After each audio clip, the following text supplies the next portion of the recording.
இந்திய இந்தியாவிற்கு ஒரு இந்திய திடீராக இந்த உலக சாதனை அந்த நூலுக்கும் எனக்கும் ஒரு தொடர்பு முக்கியமாக இருக்கிறது. 2011 ஆகஸ்ட் மாதம் 12ஆம் தேதி முதல் சாதனைக்கு அவர் தான் தலைமை தாங்கினார். அதுதான் முதல் இது தொடர்ந்து நேற்று இரவு 10 மணிக்கு அவர் பார்க்கும்போது விழா நாளை விழா வைத்து இப்போது வருகிறேன். திடீர்னு ஏற்பாடு பண்ணிக்கிறேன். கேட்க வந்து எனக்கு ஃபோன் பண்ணிட்டாரு, ஐயா நான் 12 ஒரு நிமிடம் ஒரு 10 நிமிடம் வந்து போங்க. நான் ஃபோன் பண்ணுறது ஐயா இதுதான் அவருடைய மிக சிறந்த பண்பு. ஐயாவுக்கு இன்று அவர் வருகை புரிந்ததற்காக மட்டுமல்ல, நான் பார்த்த காலங்களாக அவர் தமிழ் பணி செய்து வருகிறார். அந்த பணியோடு திருப்பூர் பணி மிகவும் சிறப்பாக செய்து வருகிறார். ஆனால் இந்த மேடையில் நம் அனைவரும் சார்பாக அவருக்கு திருவள்ளுவர் விருதினை இந்த மேடையில் அழைத்து சிறப்பித்தோம்.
சாதனை சிதா தேவி அவர்களுக்கும் அதே போன்று இந்த நிகழ்ச்சியில் எங்கள் அண்ணன் நண்பர் என்னாலும் நான் போட்டு பாராட்டிருந்தால் அவங்க அப்பா காலத்திலிருந்து இதை அவரோடு வழங்கி கொண்டிருக்கின்ற ஐயா பேராசிரியர் சம்பத்குமார் ஐயா அவர்களும் அதே மாதிரி நானும் எங்கள் அவங்களுக்கு பேராசிரியராக தான் சரி அவர் அடிப்படையாக எங்கள் கல்லூரியில் முதல் பணியாற்றிய பெருமைக்குரிய மாமனிதர் குரு அசோகம் பேராசிரியர் ஐயா அவர்களும் அதே மாதிரி நிறைய பேர் சொல்லலாம் தஞ்சாவூர் சொல்லுறது ஆனால் இங்கே மேடைகள் ஞானங்கள் அவர்களும் அதே மாதிரி இங்கே மேடையில் இருக்கிற சினிமா சந்தி நோக்கோடையினால் இருக்கிற சாதனை கலைவாணிகள் அவர்களும் இன்று அருமை நண்பர் சைவ நிறுவன பாவலர் சோமத்தினர் உடல் நிறுவன பாவலர் ஞானசேகரன் இது பல பேர் சொல்லிகிட்டே இருக்கோம். ஆனால் அனைவரையும் இதை யார் வந்துதான் மாத்திரம் சொல்லலை, எல்லாரும் வந்து எல்லாரும் படிச்சுட்டா அவங்க பேர் அவர் சொல்லுவோம். இப்படி பார்த்து போயிட்டு இருக்காரு யார் வந்து யார் என்ன நேற்று கூட ஒரு பிரபஞ்சனுடைய அவருடைய பிறந்தநாள் தான் அதில் மதுரில் ஒரு பேராசிரியர் எழுத்தார் அவர் பெரிய பெரிய எழுத்தாளர் காட்டிட்டு பேர் அவர் கேட்டார் பேசும்போது சிறுகதைன்னா என்னான்னு கேட்டார். மாணவர்களுடைய ஏற்கனவே 800 பேர் இருந்தாங்க, எல்லாம் ஆய்வு மாணவர்கள். சிறுகதைன்னா என்னன்னா பதிலே சொல்ல மாட்டாங்க, யாருமே சொல்லலை. அப்புறம் நான் சொன்னேன்னு கேட்டேன் மேடையில் சொல்லுங்க சிறுகதை சின்னதாக எல்லாம் சிறுகதை அவரை அதுக்கப்புறம் நான் போகும்போது சொல்கிறார், நான் ஒரு கேள்வி தான் கேட்டேன் சிறுகதை சொன்னால் சொன்னார் பெருங்கதை தான் என்னன்னு நான் கேட்டேன். பெருங்கதை பெருசாக அப்படி சொன்னார். பெருங்கதை என்னன்னு சொல்லுங்க சொல்லி ஒருத்தர் கேட்டார். பெருங்கதை கம்பராமன் தான் பெருங்கதை. ஏன்னா 10,000 மேற்பட்ட பாடல் என் பல்கலைக்கழகத்தில் வந்து ஒரே ஆண்டு நாட்டில் அது ஒரு வாரத்துக்கு ஒரு மணி அந்த பாடம் அதை படிக்கணும். எப்படி 10,000 மேற்பட்ட பாடத்தை ஒவ்வொரு ஆண்டுக்கு 180 வேலை நாட்களில் படித்து முடிக்க முடியாது. ஆனால் இந்த பாடம் வந்து ஆசிரியர் பண்ணுறாரு. ஒரு சுந்தர காலத்துனா முதல் பாட்டு சொல்லுவார், இடையில ஒரு பாடம் இறுதியில் ஒரு பாடம், இதுதான் பெருங்கதை சொல்கிறது. ஆகவே அப்படி இருந்தாங்க. நீங்கள் பாண்டிச்சேரி உங்களுக்கு தெரியும் தேர்தலாம் நடந்துருக்கு. ஏன்னா இது தேர்தல் நேரம், சில பேர் தேர்தல் ஜுரம், ஏன்னா நான் ஜெயிப்பான அவளுக்கும் பயம், அதனால் தேர்தல் ஜுரம் தேர்தல் நேரம். புதிய தமிழ்ச்சாளர் சொல்லுவேன் எப்படி அவர் ராஜேஸ்வரன் செய்யும். புதிய தமிழ்ச்சாளர் தமிழர்களுடைய படங்கள்லாம் பாட்டுருக்கோம். அது குறிப்பாக திருவள்ளுவர் படம் இருக்கும். அந்த தேர்தல் துறை என்ன பண்ணான்னு சொன்னால் புதுவை தமிழ்ச்சாளர் ஒரு வாக்குச்சாவடி வச்சாங்க. அது எப்படி முறையாக எடுத்துட்டான். ஆனால் அது வாக்குச்சாவடி யார் என்னன்னு தெரியாது. நீங்கள் இந்த படத்தெல்லாம் வந்து மறைக்கணும்னு சொன்னார். எல்லா படத்தை தமிழர்கள் படம் திருவள்ளுவர் படம் எல்லா படத்தையும் இல்லை கைட்டிக்கு உள்ள அறையில் வச்சுருங்க. அதுக்கப்புறம் தேர்தல் சொன்னால் நீங்கள் படத்தை மாட்டிக்கலாம். எனக்கு உடன்பாடு இல்லை. ஏன்னா படத்தை பார்த்தா ஒரு வாக்களிக்க போகிறாங்க, அதனால் வந்து முடிவு பண்ணி வாக்களிக்க போகிறாங்க. இது படம் இருந்தாலும் போட்டு சொல்லி சொன்னாங்க. அவங்க விடாப்படியாத படத்தெல்லாம் அகற்றணும்னு சொன்னாங்க. அப்போ சரி அப்படின்னா அகற்றுனால ஒரு சொன்னாங்க. நீங்கள் வந்து வேட்பாளர் பட்டியலில் வந்து பார்த்தீங்கன்னா ஒரு சின்ன வேலை, இந்த வேலை யார் தமிழ்நாடு வாடாவுக்கு வீட்டு மாறி பஸ்ஸிலாம் மேசாக சரி இன்னொரு நாற்காலி பஸ்ஸில் பூச்சியே தமிழ்நாட்டில் வேலை பூஜையில் இருக்குது. அப்போ மேக்ஸே நாற்காலி மேக்ஸை வந்து தமிழ் சேனல் போட்டு பார்த்து மேக்ஸை அந்த மேக்ஸில் எடுத்துடலாம். ஏன்னா மேக்ஸை பார்த்து மேக்ஸை ஓட்டு போட்டாங்க, அதனால் மேக்ஸை எடுத்துக்குவாங்க. சரிங்க. அப்புறம் உட்கார நாற்காலி இருக்குல்ல அதெல்லாம் எடுத்துக்குவாங்க. நீங்கள் என்ன பண்ணுறீங்கலாம் அப்புறம் உட்காந்து இடம் கிடையாது. அதனால் ஒரு இங்கிலீஷ் போட்டுக்கலாம், இங்கிலீஷ்லாம் போட மாட்டேன். அப்புறம் ஏசி பெட்டி இருக்குது, ஏசிலாம் போடணுன்னு கேட்கணும், அதெல்லாம் எடுத்துருவாங்க. எடுத்துற கைட்டு அதை பார்த்தா அப்படி சரி ஒரு அப்புறம் சொன்னேன் இதெல்லாம் ஒரு சில வேட்பாளர் கையை கொடுத்துருந்தாங்க. அப்போ கையெல்லாம் எடுத்துக்கலாம். ஆக நீங்கள் ஏதோ வச்சு கேட்டாங்க. ஆனால் எல்லாம் சின்னத்தை எடுத்து எப்படி சொல்கிறேன்னா இது ஒரு பிரச்சனையே இல்லை. சின்னத்தை பார்த்து மக்கள் இப்போ சொல்லிட்டு இல்லை. ஆனால் தேர்தலில் நான் கூட போய் தேர்தலில் 100% தேர்தலில் வந்து விழிப்புணர்வு ஏற்படுத்த பாண்டிச்சேரி பேசினேன். பாண்டிச்சேரி புதிய தலைவர் தொலைக்காட்டுவோம்னா தமிழ்நாட்டை பார்த்து இந்த விழிப்புணர்வு பேசினேன். நான் கூப்பிட்டு சொன்னேன் இதெல்லாம் எதுக்கு விழிப்புணர்வு, அவங்க வாக்காளர்லாம் என்ன நினைக்கிறாங்க தயாராக விழிப்புணர்வு இருக்கான், அவங்க போய் சேர வேண்டியதுன்னா அவங்க ஓட்டு போடுவான் அப்படின்னா இருந்தாங்க. அதை எல்லாம் தெரிஞ்சுக்கிட்டு சேர ஏன்னா நீ வாக்கு சதவீதம் குறையுதுன்னு சொன்னால் அந்த வாக்காளர் போய் சேர வேண்டியது வாக்காளர் போய் சேர வேண்டிய சேர்ந்திருந்தால் வாக்கு சதவீதம் அதிகமாகிடுச்சு. இன்னைக்கு இந்தியாவில் வாக்கு சதவீதம்னா 69%. ஆனால் சராசரி போன தேர்தல் இப்போ 63. இந்த தேர்தலில் நிறைய பேர் வாக்களிக்க வரவே இல்லை. கேட்டால் வெயிலுக்கு கண்டுனாங்க. அது இல்லை, வேற ஒரு காரணம் காட்டுறாங்க. சில பேர் டோக்கன் கொடுத்துருவான். அவன் பார்த்தா டோக்கன் கொடுத்தாலும் ஒரு பணம் கொடுத்து பார்த்தான். நம்ம ஓட்டு பண்ண போடவே இல்லை. அப்படி அந்த மாதிரி ஒரு சூழ்நிலை இந்த ஒரு தேர்தல் தொடர்பில் நாம் இந்த நிகழ்ச்சி நடத்தி கொண்டிருக்கிறோம்.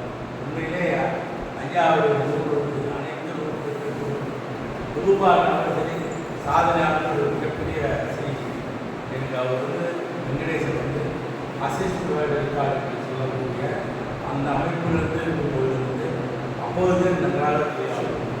அவர் அந்த சூழ்நிலையும் அவர் தொடர்ந்து பணியாற்றி இந்த நிகழ்ச்சி உண்மையாக இருக்கிறதே தெரியாது.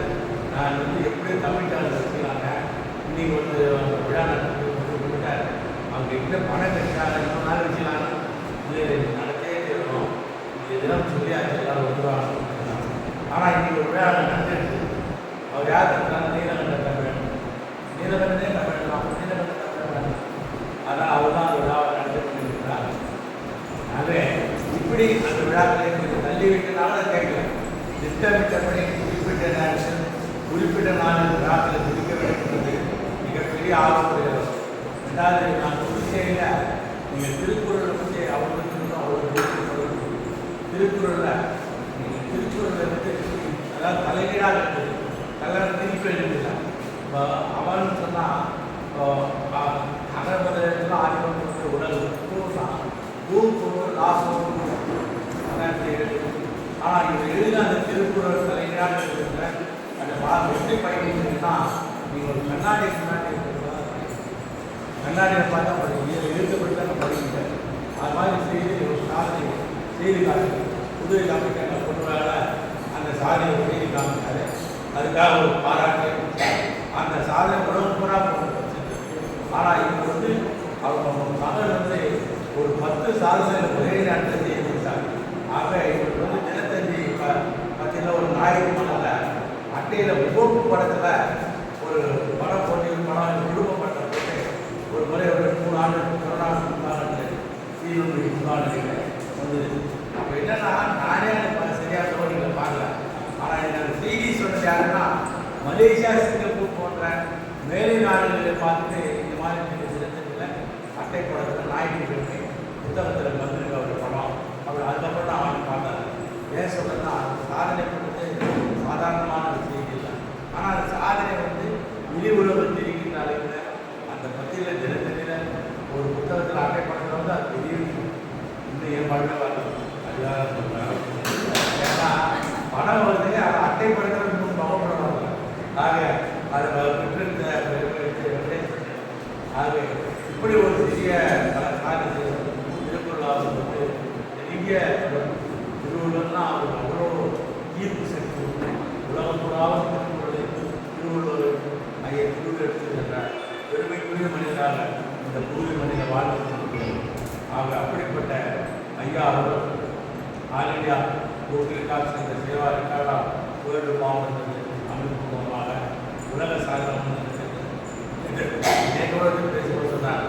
படுதியல் மந்திரியின் பக்கத்தில் ஒவ்வொரு 70 கோடி கொடுக்கும் அப்படின்னு ஒருத்தர் பேசினார். பேசி சொன்னார். அப்படின்னா என்னான்னு கேட்டார். அவர் சொன்னது அர்த்தம் என்னன்னா பழுதியல் மந்திரி பற்றி தான் பேசினார். மந்திரியே பழுது பட்டவங்க தான் இருந்தார். அது திருவிழா அப்படி சொல்லியிருக்காரு. ஆனால் நான் பேச சொன்னேன். அது அந்த தலைப்புக்கு போகலாம். ஒரே குரலே 70 கோடி கொடுக்கணும்.